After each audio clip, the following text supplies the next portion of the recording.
अस्सलाम वालेकुम students. Last time हमने जो टॉपिक किया था वो सप्लाई चेन स्ट्रेटजी का था। सप्लाई चेन स्ट्रेटजी में हमने ये देखा था कि सप्लाई चेन की एक्टिविटीज़ में कौन सी स्ट्रेटजीज़ होती हैं, कि सप्लायर स्ट्रेटजी है, ऑपरेशन है और लॉजिस्टिक है, कि चीज़ों को सप्लाई कैसे करना है और चीज़ों को मैन्युफैक्चर कैसे करना है और उनको डिस्ट्रीब्यूट कैसे करना है कस्टमर्स तक। ठीक है, इसके बाद जो हम टॉपिक पढ़ने जा रहे हैं वो है अचीविंग स्ट्रेटजिक फ़िट, कि कोई भी ऑर्गेनाइजेशन जो है वो स्ट्रेटजिक फ़िट जो है वो कैसे अचीव करती है, स्ट्रेटजिक फ़िट होता क्या है और उसमें दूसरे जो अदर फैक्टर्स जो अफेक्ट कर रहे हैं इस स्ट्रेटजिक फ़िट को। ठीक है, तो सबसे पहले हम पढ़ेंगे कि स्ट्रेटजिक फ़िट क्या है या what is a strategic fit. Strategic fit की यहाँ पे एक डेफिनेशन दी गई है। ठीक है, कहता है जब भी कोई सप्लाई चेन की एक्टिविटीज़ है, ठीक है, उसमें आप स्ट्रेटजिक फ़िट कैसे अचीव कर सकते हैं। तो कहता है कि जितनी भी प्रोडक्ट्स बनाई जाती हैं सप्लाई चेन में जो सप्लाई की जाती हैं जितनी भी प्रोडक्ट्स, वो कस्टमर की नीड्स को फुलफ़िल करने के लिए बनाई जाती हैं। ठीक है, अगर कस्टमर की नीड्स और सप्लाई चेन की एक्टिविटीज़ या सप्लाई चेन के जो गोल्स हैं और कस्टमर के जो गोल्स हैं, कस्टमर की रिक्वायरमेंट को फुलफ़िल करने के जो गोल्स हैं, अगर वो एक दूसरे के साथ मैच होते हों तो हम कहते हैं कि वो ऑर्गेनाइजेशन स्ट्रेटजिक फ़िट अचीव कर चुकी है। फॉर एग्ज़ाम्पल, अगर कोई कस्टमर चाहता है कि उसको जो प्रोडक्ट है वो with in a few days और शॉर्ट टाइम पीरियड में डिलीवर कर दिया जाए, ठीक है, और उस सप्लाई चेन ऑर्गेनाइजेशन का जो गोल है वो भी यही है कि अगर प्रोडक्ट जो है अपने कस्टमर को with in a few days deliver कर दिया जाए, तो क्योंकि दोनों कस्टमर्स और जो सप्लाई चेन है उनके जो गोल्स हैं या उनके जो ऑब्जेक्टिव्स हैं वो एक दूसरे से मैच कर रहे हैं, तो इसका मतलब है वो ऑर्गेनाइजेशन स्ट्रेटजिक फ़िट अचीव कर चुकी हैं। तो यहाँ पे जो उसने डेफिनेशन बताई है वो यही है कि consistency between customer priorities of competitive strategy and supply chain capabilities. ठीक है, कस्टमर की जो रिक्वायरमेंट है वो competitive स्ट्रेटजी में आती है किसी भी ऑर्गेनाइजेशन की। ठीक है, कहता है जब किसी भी ऑर्गेनाइजेशन की competitive और सप्लाई चेन स्ट्रेटजीज मिल जाती हैं या एक दूसरे के साथ मैच करती हैं तो वो ऑर्गेनाइजेशन स्ट्रेटजिक फ़िट अचीव कर लेती है। अब कहता है अगर कोई कंपनी स्ट्रेटजिक फ़िट अचीव करने में नाकाम हो गई है, ठीक है, तो उसकी वजह ये हो सकती है कि उन्होंने लैक ऑफ स्ट्रेटजिक फ़िट, ठीक है, कि अगर कोई कंपनी फेल हो रही है और अपनी एक्टिविटीज़ सप्लाई चेन की सही तरीके से परफॉर्म नहीं कर पा रही, तो इसका मतलब है कि उसने स्ट्रेटजिक फ़िट अचीव नहीं किया, वो अपने कस्टमर की रिक्वायरमेंट से अपनी सप्लाई चेन की एक्टिविटीज़ को मैच नहीं कर रही। यहाँ पे एक उसने एग्जांपल दी है स्ट्रेटजिक फ़िट की, जो कि डेल की है। डेल जो है एक कंप्यूटर बेस्ड कंपनी है और डेल जो है के प्रोडक्ट जो हैं वो इनएक्सपेंसिव भी होते हैं, मतलब चीप होते हैं दूसरी कंपनीज़ के निस्बत। और यहाँ पे डेल कंपनी अपने कस्टमर को कस्टमाइजेशन की फैसिलिटी भी देती है। कस्टमाइजेशन मींस कोई भी कस्टमर अपनी रिक्वायरमेंट्स या स्पेसिफिकेशन के मुताबिक क्या कर सकता है, अपने प्रोडक्ट को जो है वो मैन्युफैक्चर करवा सकता है अपनी स्पेसिफिकेशंस के अकॉर्डिंग। तो डेल की एग्जांपल दी कि इन्होंने डेल की कंपनी ने बहुत ही अच्छा स्ट्रेटजिक फ़िट अचीव किया है। उन्होंने अपनी कंपेटिटिव और सप्लाई चेन स्ट्रेटजी दोनों को अलाइन किया हुआ है, इसलिए डेल की कंपनी स्ट्रेटजिक फ़िट अचीव कर चुकी हैं। अब कहते हैं 3 स्टेप्स बताए गए हैं जिनको आगे फर्दर डिटेल में एक्सप्लेन किया जाएगा कि कैसे कोई ऑर्गेनाइजेशन स्ट्रेटजिक फ़िट अचीव कर चुकी है। ठीक है, पहला टॉपिक हमने जो पहली हेडिंग थी वो थी कि स्ट्रेटजिक फ़िट होता क्या है, व्हाट इज़ स्ट्रेटजिक फ़िट। उसके बाद how an organisation achieve its strategic fit, तो वो कैसे अचीव करेगी, उसके 3 स्टेप्स हैं और उनको फर्दर डिटेल में एक्सप्लेन किया जाएगा। पहला है understanding the customer and supply chain uncertainty. Customer और अपनी जो सप्लाई चेन की सर्विसेज हैं उसमें अनसर्टेनिटी या चेंज या वेरिएशन का जो है खदशा रहता ही है। तो कहता है उस वजह से भी उसमें उसको हम क्या कर सकते हैं, कॉप अप करके भी स्ट्रेटजिक फ़िट अचीव कर सकते हैं।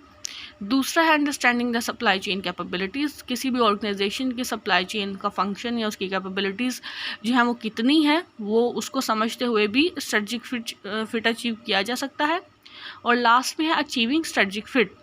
ठीक है, अगर हम इन दोनों एक्टिविटीज़ को कस्टमर और सप्लाई चेन और अपनी कैपेबिलिटीज़ को जान लेते हैं तो हम स्ट्रेटजिक फ़िट अचीव कर सकते हैं। ठीक है, अब ये तो सिंपल उसकी हेडिंग्स थी, अब इनको आगे डिटेल में एक्सप्लेन किया जाएगा एक एक स्टेप को। हम सबसे पहला स्टेप पढ़ने जा रहे हैं, that is understanding the customer customer को समझना है और सप्लाई चेन में जो अनसर्टेनिटीज़ हैं उनको समझना है।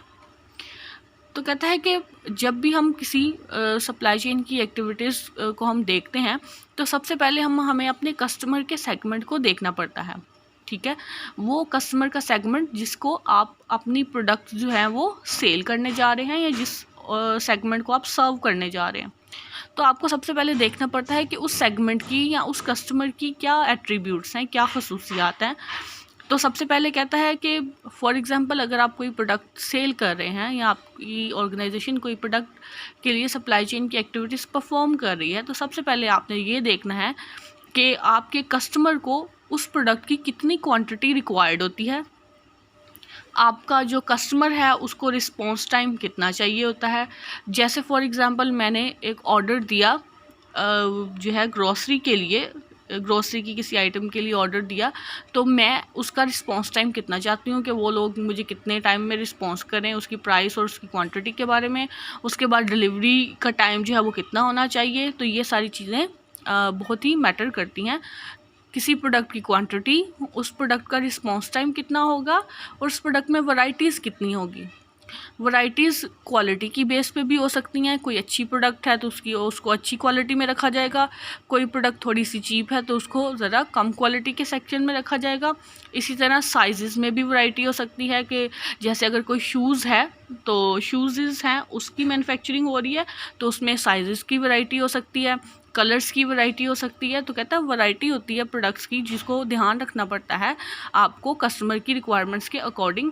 सर्विस लेवल कैसा रिक्वायर्ड है, क्या जो डिलीवरी है वो बहुत ही अच्छी और जो है क्वालिटी वाइज प्रोडक्ट रिक्वायर्ड है या फिर कोई इनएक्सपेंसिव या चीप प्रोडक्ट रिक्वायर्ड है, तो सर्विस लेवल फिर उसके अकॉर्डिंग प्रोवाइड किया जाता है जैसा कि कस्टमर की डिमांड होती है। Price of a product, price कैसी होगी, डेफिनेटली हर कस्टमर जो है प्राइस सेंसिटिव नहीं होता।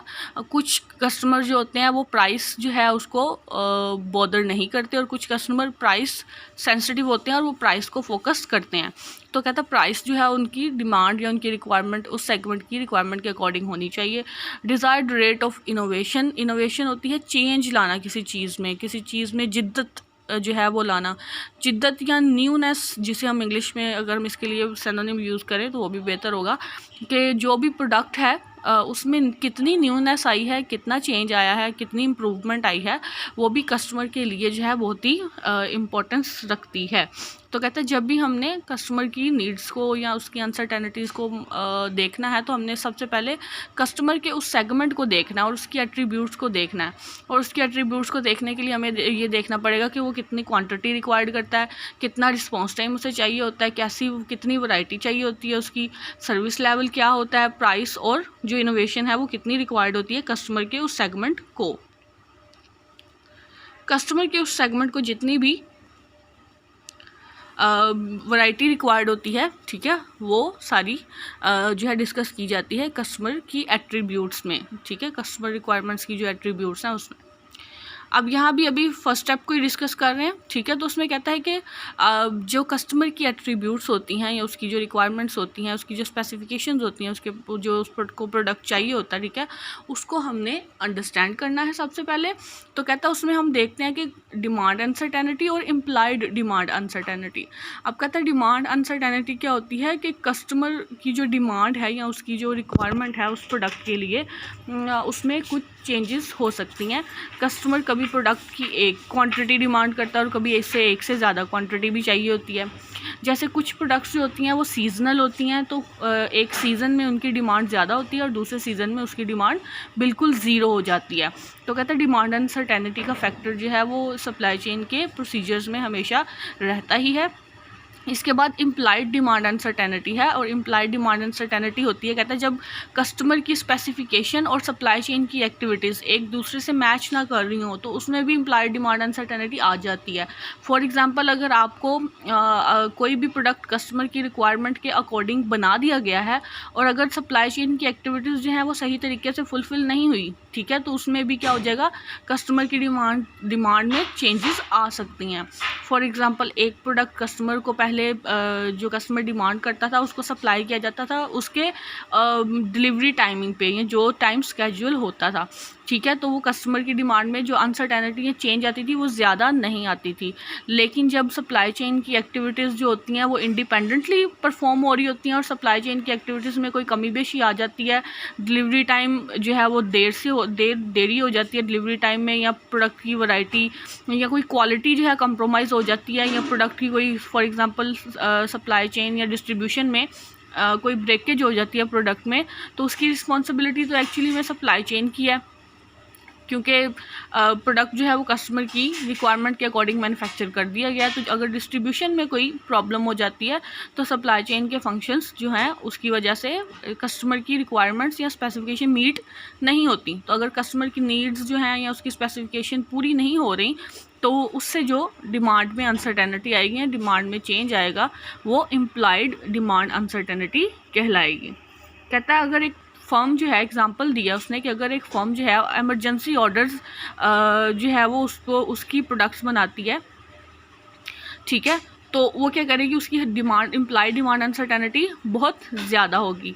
क्यों? कहता है when there is a long lead time. ठीक है, तो कहता है कि जब भी क्या होगा कि एमरजेंसी ऑर्डर्स आ जाते हैं बाज़ औक़ात जो ऑर्गेनाइजेशंस होती हैं उनको, तो उसमें क्या होता है कि लीड टाइम जो है वो बढ़ जाता है। आपके कस्टमर को 2 दिन में प्रोडक्ट चाहिए होता है, लेकिन क्योंकि वो एक एमरजेंसी ऑर्डर होता है और उसके लिए आपको इन्वेंट्री भी ख़रीदनी पड़ती है, ट्रांसपोर्टेशन का भी मैनेज करना पड़ता है, अनसर्टन ऑर्डर होता है ना। ठीक है, तो कहता है उसमें क्या होता है, इमरजेंसी कंडीशन जो है वो कायम हो जाती है, जिससे क्या होता है कि आपका जो लीड टाइम है वो भी बढ़ जाता है और कस्टमर जो है सेटिस्फाई भी नहीं हो पाता। जैसे लीड टाइम को अगर मैं आपको एक्सप्लेन करती हूँ तो लीड टाइम क्या है, जब कोई कस्टमर ऑर्डर देता है और जब उस कस्टमर के पास ऑर्डर डिलीवर किया जाता है तो उस दरमियान में जितना भी टाइम होता है उसको लीड टाइम कहते हैं। तो अगर आपके कस्टमर को 2 दिन में प्रोडक्ट चाहिए और आप 10 दिन लगा रहे हैं तो डेफिनेटली कस्टमर का क्या होगा, अनसेटिस्फाइड होगा उसकी, क्योंकि रिक्वायरमेंट फुलफ़िल नहीं हुई। तो उस वजह से जो डिमांड में अनसर्टेनिटी आएगी फ्यूचर में, ठीक है, हो सकता है वो उस ऑर्गेनाइजेशन से दोबारा जो है प्रोडक्ट डिमांड ही ना करे। तो कहते हैं उस वजह से जो अनसर्टेनिटी आएगी डिमांड में वो इम्प्लाइड डिमांड अनसर्टेनिटी कहलाएगी। कहता है imputed demand uncertainty increases with service level but demand uncertainty does not change. That is the end.